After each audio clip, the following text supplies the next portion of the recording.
quand un client vous contacte et que c'est la première opportunité de travailler ensemble qui se présente, et ce client vous dit, tu sais, en fait, comme c'est le premier marché, il faut accepter ce que je te propose. Et souvent, c'est des cacahuètes ou bien c'est un prix totalement dérisoire.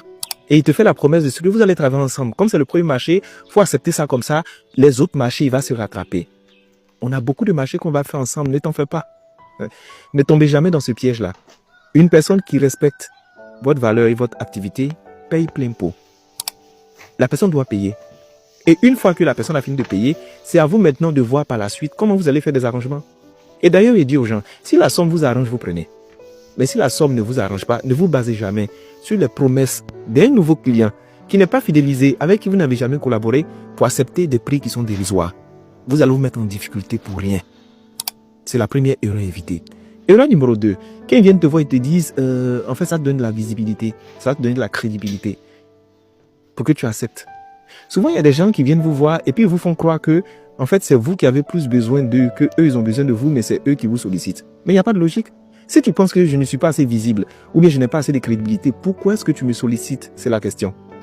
C'est pourquoi quand quelqu'un vient vous forcer la main pour un échange de marchandises qui ne vous arrange pas, n'acceptez pas.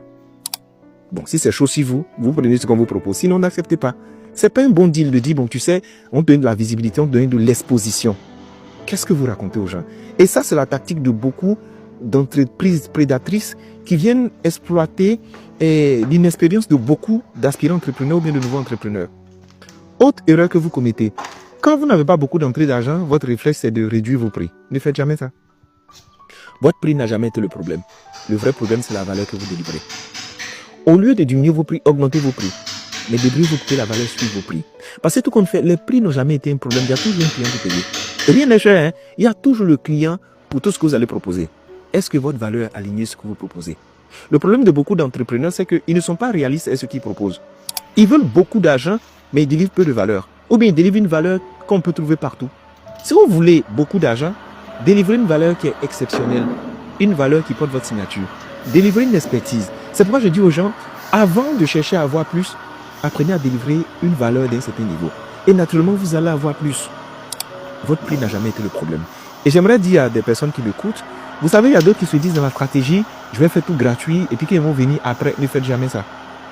Quand une solution est gratuite ou accessible à tout le monde, ne la respecte pas. Parce que votre prix représente votre valeur. Votre prix représente votre valeur. C'est pourquoi il y a certaines personnes qui ne vont jamais accéder à vos services parce qu'ils trouvent que les prix sont trop dérisoires. Quand vous devez fixer les prix, fixez-les. Moi, j'ai mes grilles tarifaires pour des conseils, pour des accompagnements. Quand je vois, les gens se disent, oh, mais c'est trop cher. Je dis non, c'est pas que ce soit trop cher. C'est quoi ton problème? Quand on commence à adopter dans les détails,